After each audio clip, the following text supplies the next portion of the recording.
बिस्मिल्लाहिर्रहमानिर्रहीम। अस्सलामु अलैकुम वरहमतुल्लाहि वबरकातुहू। नाज़रीन मोहतरम, मौजूदा दौर तरक्की याफ्ता और जदीद दौर है।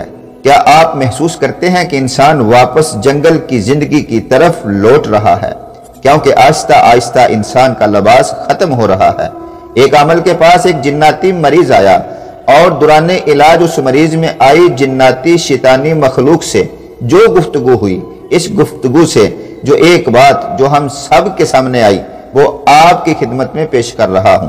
वो ये है कि इस तवील उम्र जिन ने जोर से कहका लगाया और कहा कि जब औरत या छोटी बच्चियां नंगे सर, बरहना या नीम बरहना हों तो हम इस औरत को देखकर दीवाने और आशिक हो जाते हैं। फिर हम इनके खानदान वालों को मुख्तलिफ किस्म की परेशानियां मसलन टेंशन, डिप्रेशन, स्ट्रेस, घरेलू झगड़े, जादू जिन्नात, हर वक्त की बेइत्तेफाकी, माली और माशी उलझनों में मुब्तला कर देते हैं। या फिर ऐसी औरत के हम खुद इतने करीब हो जाते हैं कि इसके शोहर को भी इसके करीब नहीं आने देते, वगैरह वगैरह। ख़वातीन हज़रात, ये मुख्तसर से अल्फाज इस शैतानी जिन के हैं जो आपकी खिदमत में पेश किए। आज ये बीमारियां भी आम हैं और बरहाना जिस्म भी आम हैं। आज हमारे मुआशरे में औरतों और छोटी बच्चियों के लिबास ही देख ले। इसी तरह खुले बाजू, खुला जिस्म, खुला गला फैशन बन चुका है, जबकि शरीर जिन्नात नंगे और बरहाना जिस्म के दीवाने होते हैं। और फैसला करें मर्ज क्या है और इलाज क्या है और इंदा आपको क्या करना है। नाज़रीन मोहतरम, इसी वजह से हजरत उमर रज़ी अल्लाह ताला अन्हु को जादूगरों से बहुत नफरत थी। इन्हें जहां कहीं भी पता चलता कि वहां जादूगर है, हजरत उमर रज़ी अल्लाह ताला अन्हु उसे कत्ल करने का हुक्म देते थे। सुनिए, हजरत उमर रज़ी अल्लाह ताला अन्हु के दौर में एक शख्स था जो लोगों को बता दिया करता था तुम्हारे हाथ में कितनी कंकरियां हैं। वो ये जाहिर करता था कि मुझे गैब का इल्म है। नाज़रीन मोहतरम, एक दफा हजरत उमर रज़ी अल्लाह ताला अन्हु ने उस जादूगर को बुलाया और अपने सामने बैठा लिया। फिर आप रज़ी अल्लाह ताला अन्हु ने अपना हाथ पीछे किया और अपने हाथ में कुछ कंकरियां उठा ली। फिर जब जादूगर से कहा चल बता मेरे हाथ में क्या है, जादूगर ने कहा आपके हाथ में कंकरियां हैं। फिर आप रज़ी अल्लाह ताला अन्हु ने फरमाया बताओ कितनी कंकरियां हैं। जादूगर ने कहा 5 कंकरियां हैं। आप रज़ी अल्लाह ताला अन्हु ने फिर अपना हाथ पीछे किया और फिर कुछ कंकरियां उठा ली। फिर फरमाया अब बताओ मेरे हाथ में क्या है।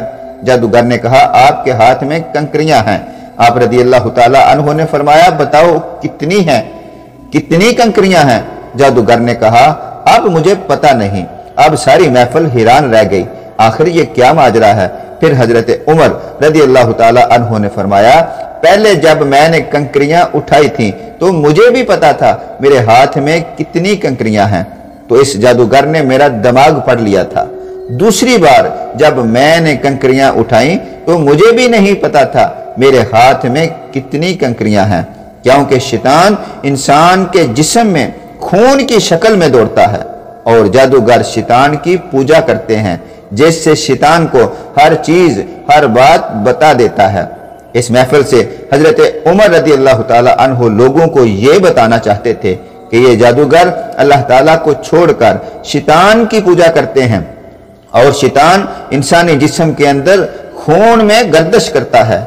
इससे हमें पता चलता है जो बात हमें पता होगी वही इन जादूगरों को पता होगी, जो हमें नहीं मालूम होगी इन जादूगरों को भी नहीं मालूम होगी। अल्लाह रब्बुल इज्जत हम सबको इन जादूगरों से महफूज फरमाए, आमीन सुम्मा आमीन।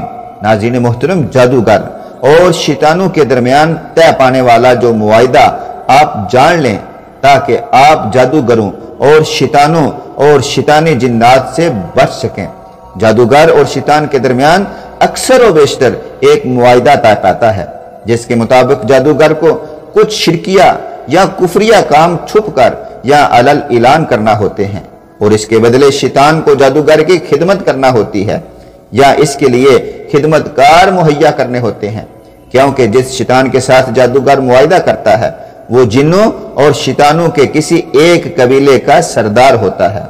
चुनाचे वो अपने कबीले के किसी बेवकूफ को अहकामात जारी करता है कि वो इस जादूगर का साथ दे और इसकी हर बात तस्लीम कर ले, चाहे वो वाकयात की खबरें लाने का कहे یا دو آدمیوں کے درمیان جدائی ڈالنے یا ان میں محبت کر دینے کا حکم دے یا خامند کو اس کی بیوی سے الگ کر دینے کا آرڈر جاری کرے، اس طرح جادوگر اس جن کو اپنی پسند کے برے کاموں کے لیے استعمال کرتا ہے۔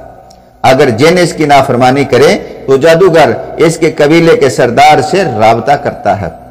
ناظرین محترم، اور پھر مختلف تحائف پیش کر کے اس کو یہ ظاہر کرتا ہے کہ وہ اس سردار کی تعظیم کرتا ہے اور اسی کو اپنا مددگار تصور کرتا ہے۔ چنانچہ وہ سردار اس جن کو سزا دیتا ہے اور اسے جادوگر کی خدمت کرنے یا اس کے لیے خدمتگار مہیا کرنے کا حکم صادر کرتا ہے۔ یہی وجہ ہے کہ جادوگر اور اس کی خدمت کے لیے مقرر کیے گئے اس جن کے درمیان نفرت ہوتی ہے، اور یہ جن خود جادوگر کو بھی یا اس کے گھر والوں کو بھی پریشان کیے رکھتا ہے۔ چنانچہ جادوگر ہمیشہ سر درد اور بے خوابی کا شکار رہتا ہے، اور رات کے وقت اس پر گھبراہٹ طاری رہتی ہے، بلکہ گھٹیا قسم کے جادوگر تو اولاد سے بھی محروم ہو جاتے ہیں، کیونکہ ان کی خدمتگار جن ان کی اولاد کو ماں کے پیٹ میں ہی مار دیتے ہیں، اور یہ بات خود جادوگر اچھی طرح سے جانتے ہیں، اور کئی جادوگر تو صرف اس لیے جادو کا پیشہ چھوڑ دیتے ہیں کہ ان کو اولاد کی نعمت عطا ہو جائے۔ ناظرین، آپ نے بھی ان شیطانی لوگوں کی ایسی حالت ضرور دیکھی ہوگی۔ محترم، آپ دیکھ رہے ہیں یوٹیوب چینل ایگل کی آواز۔ ہمیشہ کی طرح ان الفاظ کے ساتھ اجازت چاہوں گا۔ اللہ تعالیٰ آپ کو اور آپ کی پوری فیملی کو شیطانی جنات اور شیطانی لوگوں سے بچائے، اور آپ جہاں رہیں خوش رہیں۔ ملتے ہیں نیکسٹ ویڈیو میں۔ السلام علیکم۔